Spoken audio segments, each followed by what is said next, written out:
Yung Pares Kanto, dali natin sa maayos na kainan.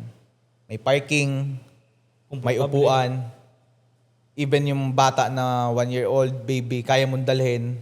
Hindi aircon.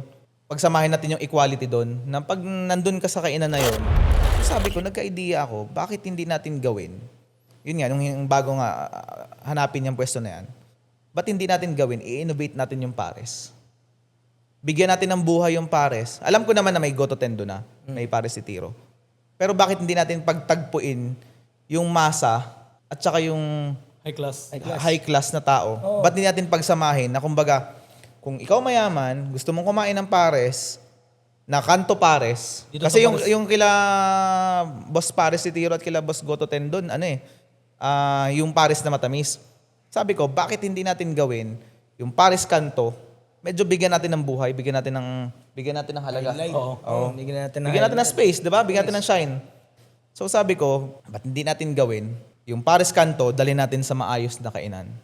May parking, may upuan, even yung bata na 1-year-old baby, kaya mong dalhin. Hindi aircon. Pagsamahin natin yung equality doon, na pag nandun ka sa kainan na yun, walang mahirap. Pag pumasok ka, Walang mahirap, walang mayaman. So, doon na nabuhay yung kwento nung konsepto nung Pares na Mr. Pares brand sa Timog.